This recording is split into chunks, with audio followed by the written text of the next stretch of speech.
Hello guys, வணக்கம் and welcome back to சிறப்பு media 2.0. இந்த வீடியோவில் நம்ம எதை பற்றி பார்க்க போகிறோம் அப்படின்னு பார்த்தீங்கன்னா, பிக் பாஸ் சீசன் 7ஓட 11வது வாரத்துக்கான கடைசி நாள் ஓட்டிங் முடிவுகளை தான் இந்த வீடியோவில் முழுசாக பார்க்க போகிறோம். ஸோ இந்த வீடியோக்கு போகிறதுக்கு முன்னாடி நம்மளோட சேனலை சப்ஸ்கிரைப் பண்ணாதவங்க சப்ஸ்கிரைப் பண்ணி வச்சுக்கோங்க. பக்கத்தில் ஒரு பெல் ஐக்கான் இருக்கும், அதையும் ப்ரெஸ் பண்ணி ஹாலில் போட்டுக்கோங்க.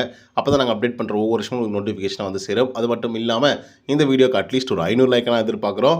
ஸோ லைக்கை போடுங்க, வீடியோ பாருங்கள். வாங்க இன்ற வீடியோக்குள்ளே வந்து போகலாம். இந்த வாரத்தில் வந்து 6 பேர் வந்து நாமினேட் ஆகியிருந்தாங்க. அவங்கெல்லாம் யார் அப்படிங்கன்னு பார்த்தீங்கன்னா, அர்ச்சனா, தினேஷ், நிக்சன், விஷ்ணு, கூல் சுரேஷ் மற்றும் அனன்யா ராவோ. ஸோ அனன்யா ராவோ இந்த வாரத்தில் மிட்வீக் எவிக்ஷன் மூலயமாக எவிக்ட் ஆகி வெளியே போயிட்டாங்க. அது நம்ம வந்து கணிச்சது தான். பட் இப்போது இந்த வாரம் அதுவும் நாளைக்கு வந்து யார் எவிக்ட் ஆகி வெளியே போவாங்க அப்படிங்கிறது மிகப்பெரிய ஒரு கொஷனாக மாறி இருக்கு. அதுக்கான ரீசன் என்ன அப்படின்னு பார்த்தீங்கன்னா, நீங்கள் எல்லாம் பண்ண சதி வேலை தான். ஒன்று, நிக்சனை வந்து எவிக்ட் பண்ணி வெளியே அனுப்பணும் அப்படின்றதுனால கூல் சுரேஷ் அண்ட் விஷ்ணு இவங்க 2 பேருக்கு தாறுமாறாக வாக்குகளை வந்து அள்ளி வீசினீங்க. அதோட எஃபெக்ட்டு வேறு மாதிரி மாறி இருக்கு. அது என்ன அப்படிங்கிறத பார்ப்போம். இப்போ நம்பர் 1 பொசிஷனில் அர்ச்சனா இருக்காங்க. அவங்க வாங்கிய ஓட்டுக்களுடைய எண்ணிக்கை அப்படின்னு பார்த்தீங்கன்னா 4,60,029 ஓட்டுகள் ஆகும். பர்சன்டேஜ் வைஸ் அப்படின்னு சொல்லி பார்க்கும்போது 44.65% நேற்றுக்கு இரவு நேர முடிவின் போது வந்து இருந்தாங்க. இரவு நேர முடிவின் போது மீன்ஸ் என்னென்னா, நேற்றுக்கு எடுத்த டேட்டா வந்து பார்த்திங்க அப்படின்னா 7 மணிக்கு எடுத்த டேட்டா. ஸோ அதுக்கப்புறம் நடந்த ஓட்டிங் கவுண்டிங்கோட ரிசல்ட் தான் இப்போ நீங்கள் பார்த்துட்ருக்கீங்க. அண்ட் இப்போ பர்சன்டேஜ் ஆஃப் ஓட்டிங்ஸ் அப்படின்னு சொல்லி பார்க்கும்போது, அதாவது முடியும் போது 43.68% இருந்துகிட்ருக்காங்க அர்ச்சனா அவர்கள். ஸோ இவங்களை பற்றி நம்ம சொல்ல வேண்டிய அவசியமே இல்லை. இன்றைக்கி ஓட்டிங்ஸை பார்த்தாவே உங்களுக்கு வந்து தெரிஞ்சிடும். கிட்டத்தட்ட 4 லட்சத்துக்கும் மேலான வாக்குகள் அப்படிங்கிறது வேறு.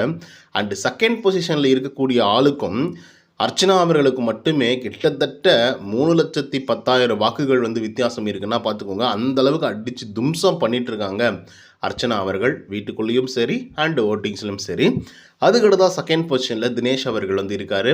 அவர் வாங்கிய ஓட்டுக்களினுடைய எண்ணிக்கை அப்படின்னு பார்த்தீங்கன்னா 1,51,396 ஓட்டுகளாகும். பர்சன்டேஜ் வைஸ் அப்படின்னு சொல்லி பார்க்கும்போது 14.18% நேற்றுக்கு 7 மணி முடிவின் போது வந்து இருந்தார். பட் கடைசி நேரத்தில் வரைக்கும் வந்து பார்த்திங்க அப்படின்னா 14.37% வந்து ஓட்டிங்ஸை வந்து க்ளோஸ் பண்ணியிருக்காரு. சேஞ்சஸ் எப்படி இருக்குது அப்படின்னு பார்த்தீங்கன்னா 14.18%இருந்து 14.37% வந்து பார்த்திங்க அப்படின்னா அப்படியே டோட்டலாக வந்து டக்குன்னு மேலே போயிருக்காப்புல தினேஷ் அவர்கள் 7 மணிலேருந்து 12 மணிக்குள்ளேயே. ஏன்னா அப்படி போனதின் காரணமாக மட்டும்தான் இப்போ தினேஷ் அவர்கள் சேஃபர் ஜோனில் வந்து இருக்காங்க. ஏன்னா அதுக்கு முன்னாடி வந்து டேஞ்சர் ஜோனில் தான் வந்து இருந்துகிட்டு இருந்தார். ஸோ அந்தளவுக்கு தான் வந்து பார்த்திங்கன்னா வாக்குகளும் வந்து வாங்கியிருந்தாங்க. மற்றவங்கள விட கம்பேர் பண்ணும்போது ஒரு 1000 வாக்குகள் மட்டும்தான் வித்தியாசத்தோடவே வந்து இருந்துகிட்டு இருந்தார். குறிப்பாக சொல்லணும் அப்படின்னு பார்த்தீங்கன்னா, செகண்ட் பொசிஷனுக்கு வந்து விஷ்ணு அவர்கள் போயிட்டு தேர்ட் பொசிஷனுக்கு வந்து தினேஷே வந்து டேஞ்சர் ஜோன்லையும் இருந்தாப்புல. ஸோ அந்தளவுக்கு இருந்தவர் சடனாக வந்து ஓட்டிங்ஸை வாங்கி இப்போதைக்கு வந்து சேஃபர் ஜோனில் வந்து இருக்கார். அதுக்கடுத்து தான் தேர்ட் பொசிஷனில் வந்து நிக்சன் இருக்காப்புல. அவர் வாங்கிய ஓட்டுகளுடைய எண்ணிக்கை அப்படின்னு பார்த்தீங்கன்னா 1,47,340 ஓட்டுகளாகும். பர்சன்டேஜ் வைஸ் அப்படின்னு சொல்லி பார்க்கும்போது 13.67% நேற்றுக்கு 7 மணி இரவு நேரம் முடிவின் போது வந்து இருந்தாப்புல.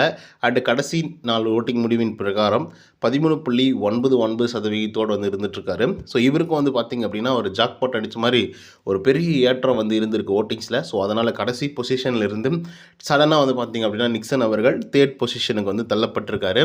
ஸோ அதனால் அவர் சேஃபராக இருக்காரா அப்படின்னு கேட்டிங்கன்னா கண்டிப்பாக இல்லை. அவர் வந்து டேஞ்சர் ஜோனில் தான் இருக்கார். ஆனால் இன்னொரு விஷயம் என்ன அப்படின்னு பார்த்தீங்கன்னா, நிக்சன் அவர்கள் இந்த வாரத்தில் ரிக்கவர் ஆகிருக்காரு அப்படின்னு தான் வந்து சொல்லி ஆகணும். எதுக்காக சொல்கிறோம் அப்படின்னு பார்த்தீங்கன்னா, கடைசி ஒரு 2-3 டேஸாக வந்து அவங்க லாஸ்ட் பொசிஷனில் மட்டுமே தான் இருந்தாப்புல. பட் இப்போ வந்து பார்த்திங்க அப்படின்னா, அதுவும் நேற்றுக்கு இரவு நேரம் முடிவின் போது கூட நிக்சன் வந்து தான் கடைசி பொசிஷன் இருந்தான். ஆனால் இப்போது பார்த்திங்க அப்படின்னா டக்குன்னு வந்து சேஞ்ச் ஆகிருக்கு. அதுக்கடுத்தா 4th பொசிஷனில் விஷ்ணு ப்ரோ வந்து இருக்கார். அவர் வாங்கிய ஓட்டுக்களுடைய எண்ணிக்கை அப்படின்னு பார்த்தீங்கன்னா 1,47,334 ஓட்டுகளாகும். பர்சன்டேஜ் வைஸ் அப்படின்னு சொல்லி பார்க்கும்போது 13.72% நேற்றுக்கு இரவு நேரம் 7 மணி ஓட்டிங் முடிவின் போது வந்து இருந்தாப்புல. பட் இப்போ வந்து பார்த்திங்க அப்படின்னா 13.99% வந்து இருந்துகிட்டு இருந்தார் நம்மளோட விஷ்ணு ப்ரோ. ஸோ இவ்வளோ பர்சன்டேஜ் ஆஃப் ஓட்டிங்ஸ் ஓரளவுக்கு நல்லாவே வந்து வாங்கியிருக்காரு. ஓட்டிங்ஸும் நல்லா வாங்கியிருக்காரு. பட் இப்போ வாங்கி என்ன பிரயோஜனம்? ஃபஸ்ட்டு ஒரு 3-4 வீக்ஸில் வந்து வாங்கியிருந்தா கூட ஓகே, இவருக்கு வந்து நிறைய வாக்குகள் விழுது, நிறைய ஃபேன்ஸ் இருக்காங்க அப்படின்றதுக்காக இன்னும் கூட வந்து நிறைய ஃபேன்ஸஸ் வந்து ஆட் ஆகிறதுக்கான வாய்ப்புகள் வந்து இருந்திருக்கும். பட் இப்போ வந்து வாங்கி ஒன்றுமே பண்ண முடியாது. ஏன்னா இவரும் டேஞ்சர் ஜோனில் தான் வந்து இருக்கார். ஸோ டேஞ்சர் ஜோனில் இருக்கிறது மட்டும் இல்லாமல் லாஸ்ட் வீக் பயங்கரமாக டோஸ் எல்லாம் வாங்கினார். அதுக்கப்புறம் ஒரு கொலாப்ஸ் ஆகிட்டார். எவிக்ட் ஆகி வெளியே போனாலே நல்லது தான் அப்படிங்கிற லெவலுக்கு தான் வந்து இருக்கார். ஸோ பொறுத்து வந்து பார்ப்போம் என்ன நடக்குது அப்படின்னு சொல்லிட்டு. அதுக்கடுத்து தான் 5th பொசிஷனில் the one and only cool Suresh தான் வந்து இருக்கார். அவர் வாங்கிய ஓட்டுக்களுடைய எண்ணிக்கை அப்படின்னு பார்த்தீங்கன்னா 1,47,146 ஓட்டுகளாகும். பர்சன்டேஜ் வைஸ் அப்படின்னு சொல்லி பார்க்கும்போது 13.78% நேற்று இரவு நேர முடிவின் போது வந்து இருந்தார். இப்போ 13.97% வந்து இருந்துகிட்ருக்காரு நம்மளோட கூல் சுரேஷ் அவர்கள். ஸோ சொல்லப்போனால் கூல் சுரேஷ் அவர்கள் தான் கம்மியான வாக்குகள் இப்போதைக்கு வந்து வாங்கியிருக்காரு. அண்டு மற்றவங்களை விட கம்பேர் பண்ணும்போது இவர் தான் கம்மியான வாக்குகள் வந்து வாங்கியிருக்காரு.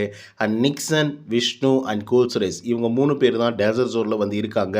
தினேஷ் அவர்கள் கொஞ்சம் வாக்குகள் அதிகமாக வாங்கி சொல்லப்போனால் இவங்களை விட ஒரு 4000 வாக்குகள் மட்டும்தான் வித்தியாசத்தோடு வந்து இருந்துகிட்ருக்காரு. அப்படி இருந்தாலும் அவர் சேஃபர் ஜோனுக்கு வந்து போயிட்டார். ஸோ இப்போ இருக்கிறது நிக்சன், விஷ்ணு, கூல் சுரேஷ் இவங்க 3 பேரும் டேஞ்சர் ஜோனில் இருக்காங்க. இந்த 3 பேரில் யார் எவிக்ட் ஆகி வெளியே போவாங்க அப்படிங்கிறத இப்போ டீட்டெயிலாக டிஸ்கஸ் பண்ணிவிடுவோம். அண்ட் நம்மளோட தினேஷ் அவர்களுடைய பர்ஃபார்மன்ஸ் உங்களுக்கு நல்லாவே தெரிஞ்சிருக்கும், அதை விட்டுருங்க. அண்ட் அர்ச்சனாவை பற்றி நம்ம சொல்லி ஆகணும். அவங்க மாசான ஒரு பர்ஃபார்மன்ஸ் வந்து பண்ணிட்டுருக்காங்க. 4 லட்சத்துக்கும் மேலான வாக்குகள் அப்படிங்கிறது சாதாரணமான விஷயம் இல்லை. இப்போ Nixon and Vishnu and cool Suresh இவங்க 3 பேரும் எடுத்துக்கிட்டோன்னு வச்சுக்கோங்களேன். நிக்சனுக்கும் விஷ்ணுவுக்கும் பெரிய அளவில் வித்தியாசமே இல்லை. ஒரே ஒரு 6 வாக்குகள் மட்டும்தான் வித்தியாசமே இருக்குது விஷ்ணுவுக்கும் நம்ம நிக்சனுக்கும். அதுக்கடுத்து வந்து பார்த்திங்கன்னா கூல் சுரேஷுக்கும் விஷ்ணுவுக்கும் நம்ம கம்பேரிட்டிவ்லி பார்க்கும்போது ஒரே ஒரு சொல்லப்போனால் ஒரு 200 வாக்குகள் வித்தியாசம் இருக்குதுன்னு வச்சுக்கோங்களேன். அவ்வளோதான் வந்து இருக்குது. 200 வாக்குகள் வந்து வித்தியாசத்தோடு இருந்திருக்காங்க. ஸோ இதனால் வந்து யார் எவிக்ட் ஆகி வெளியே போவாங்க அப்படிங்கிறது மிகப்பெரிய ஒரு கன்ஃபியூஷன் ஆகிடுச்சு.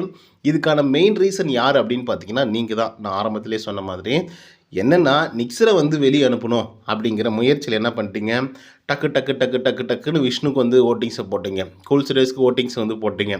இப்படி போட்டதுனால என்னாச்சுனாக்கா நிக்சன் வந்து கீழே வந்துட்டாப்புல. அனன்யா வந்து கடைசி பொசிஷன்லையும் அண்ட் 5th பொசிஷனில் நிக்சன் அவர்களும் வந்து இருந்தாங்க. டபுள் எவிக்ஷன் இருக்குதுன்னு நமக்கு வந்து தெரியும். So cool Suresh and Vishnu 2 பேரும் பயங்கரமாக வாக்குகள் வாங்கி மேலே போக ஆரம்பிச்சிட்டாங்க. ஒரு லிமிட்டுக்கு அப்புறம் இவங்க என்ன பண்ணிட்டாங்க அப்படின்னா அர்ச்சனா கூட வேண்டிய வாக்குகள் அது தனியாக வந்து விழுந்துட்டுருக்கு. அது வேறு விஷயம்.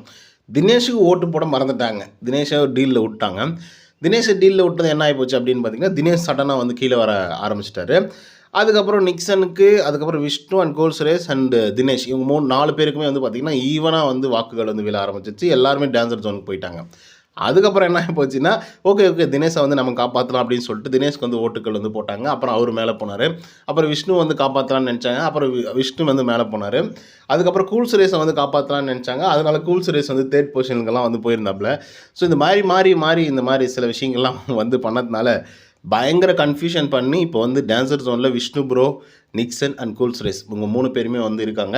கிளியரான ஐடியாவில் எல்லோரும் ஓட்டுக்கள் போட்டிருந்தாங்கன்னா நிக்சன் மட்டுமே வந்து வெளியே அனுப்பிச்சிருந்துருக்கலாம். ஆனால் இப்போ என்ன பண்ணுறது, எல்லாருமே வந்து டேஞ்சர் ஜோனில் இருக்கிறதுனால நம்ம கூல் சுரேஷ் அவர்களை வந்து எவிக்ட் பண்ணி வெளியே அனுப்புவாங்க. அதில் எந்த விதமான மாற்று கருத்துமே இல்லை. ஸோ இதை பற்றின உங்களுக்கு கருத்துக்கள் என்ன அப்படிங்கிறத கமெண்ட்டில் தெரிவிக்குவோம். இந்த வீடியோ உங்களுக்கு வந்து பிடிச்சிருந்தா லைக் அண்ட் சப்ஸ்கிரைப் பண்ண மறந்துடாதீங்க. இன்னொரு தகவலை சதினா. Until then bye from Uday. நன்றி, வணக்கம்.